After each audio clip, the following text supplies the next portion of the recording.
ٹیپو سلطان 1750 میں بنگلور کے قریب ایک قصبے میں پیدا ہوئے۔ ٹیپو سلطان کے والد نواب حیدر علی بے پناہ خداداد صلاحیتوں کے حامل شخصیت تھے، جو ذاتی لیاقت، بے مثال جوانمردی اور ماہرانہ حکمت عملی کے سبب ایک ادنا افسر سے ترقی کرتے ہوئے ڈنڈی گل کے گورنر بنے اور بعد ازاں میسور کی سلطنت کے سلطان بن کر متعدد جنگی مارکوں کے بعد 1762 میں باقاعدہ خود مختار بنے اور یوں سلطنت خداداد میسور قائم کی۔ 20 سال تک بے مثال حکومت کرنے کے بعد نواب حیدر علی 1782 میں انتقال کر گئے اور یوں حیدر علی کے ہونہار جواں سال اور بہمت فرزند فتح علی ٹیپو نے 1783 میں ریاست کا نظم و نسق سنبھال لیا۔ ٹیپو سلطان نے تقریباً 16 سال تک میسور پر حکومت کی۔ ٹیپو سلطان کو ورثے میں جنگیں، سازشیں، مسائل، داخلی دباؤ اور انگریزوں کا بے جا جبر و سلوک ملا تھا۔ میر صادق انہی سازشی کڑیوں میں سے ایک کڑی تھا جو آگے چل کر ٹیپو سلطان کی سلطنت کے خاتمے کا سبب بنا اور رہتی دنیا تک اس کا نام تاریخ کے سیاہ حروف کو شرماتا رہے گا۔ ٹیپو سلطان اور انگریزوں کے مابین کئی جنگیں لڑی گئیں، لیکن انگریز اپنے جنگی حربوں اور بے پناہ وسائل کے باوجود ٹیپو سلطان کو شکست نہ دے سکے۔ بالآخر انگریزوں نے سلطان کو شکست دینے کی خاطر ایک سازش تیار کی۔ 1799 میں اسی سازشی حربے کے تحت سرنگا پٹنم کے میدان میں انگریز ٹیپو سلطان کو شکست دینے میں کامیاب ہو گئے اور اس سازشی حربے کا مرکزی کردار میر صادق تھا۔ میر صادق حیدر علی کے دور میں بازار کا کوتوال ہوا کرتا تھا۔ بعد میں اس کی ذہانت اور معاملہ فہمی سے خوش ہو کر ٹیپو سلطان نے اسے دیوان یعنی وزارت عظمیٰ کا عہدہ سونپ دیا۔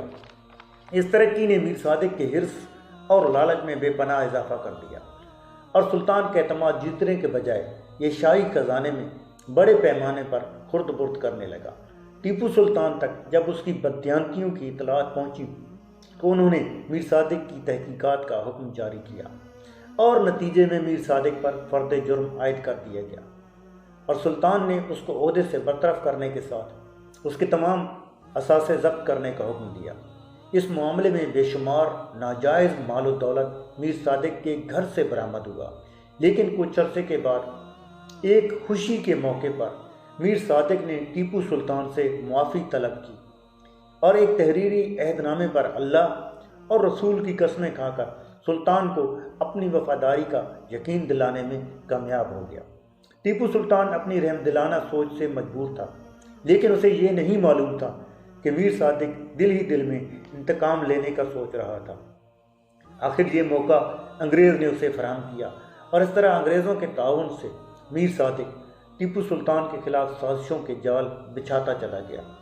اس کے اثر و رسوخ کا یہ عالم تھا کہ وہ سلطان تک کوئی خبر پہنچنے ہی نہ دیتا تھا اور وزیر اعظم کے طور پر وہ عوام پر بے جا مظالم ڈھا کر سلطان کو بدنام کرنے میں مصروف رہتا۔ 4 مئی 1799 کو سرنگا پٹنم کی جنگ کے دوران جب مرہٹوں، نظام دکن اور انگریزوں کی مشترکہ افواج سلطان کے خلاف صف آرا تھیں، اس صورتحال میں میر صادق نے ٹیپو سلطان کی شکست میں اہم کردار ادا کیا۔ پہلے تو اس نے قلعے کی دیواروں پر متعین فوجیوں کو تنخواہ دینے کے بہانے واپس بلا لیا اور انگریزوں کو راستہ صاف ہونے کا اشارہ دیا۔ انگریزوں کو ٹیپو سلطان اور باقی سپاہیوں میں کوئی فرق نظر نہ آتا تھا، کیونکہ بظاہر ٹیپو سلطان اور عام سپاہیوں کے حلیے تقریباً ملتے جلتے تھے، اس لیے وہ ٹیپو سلطان کو پہچان نہیں پا رہے تھے۔ ان کی اس مشکل کو بھی میر صادق نے حل کیا اور انگریزوں کو سلطان کی صحیح شناخت فراہم کی۔ جب سلطان اپنے سپاہیوں کے ساتھ انگریزوں سے جنگ لڑ رہے تھے تو میر صادق نے واپس آ کر قلعے کا دروازہ اندر سے بند کر دیا تاکہ سلطان واپس قلعے میں پناہ نہ لے سکے۔ سلطان کی فوج میں شامل ایک فرانسیسی افسر نے سلطان کو میدان جنگ سے نکل جانے کا مشورہ دیا، مگر سلطان نے یہ جواب دیتے ہوئے مشورہ رد کر دیا کہ گیدڑ کی 100 سالہ زندگی سے شیر کی 1 دن کی زندگی بہتر ہے، اور سلطان اور ان کے چند وفاداروں نے انگریزوں کے خلاف آخری سانس تک لڑائی جاری رکھی اور آخرکار ایک ایک کر کے سب شہید ہو گئے۔ جواں مردی کی اس اعلیٰ مثال کو دیکھ کر انگریز جرنیل ٹیپو سلطان کی لاش کو سلوٹ کرنے پر مجبور ہو گئے۔ ٹیپو سلطان کی شہادت پر ہر آنکھ اشک بار تھی، جبکہ میر صادق اس سیاہ کارنامے کو انجام دینے کے بعد اپنے انگریز آقاؤں کے پاس واپس جا رہا تھا کہ راستے میں ٹیپو سلطان کے وفاداروں نے اسے پکڑ لیا اور وہیں اسے قتل کر دیا گیا۔ اس عمل میں میسور کے عوام بھی شامل تھے۔ میر صادق کی تدفین کے بعد عوام نے اس کی لاش نکال کر اس کی حد درجہ بے حرمتی کی۔ اس کے بعد انگریزوں نے مداخلت کرتے ہوئے میر صادق کی لاش لے کر اسے دوبارہ دفن کر دیا۔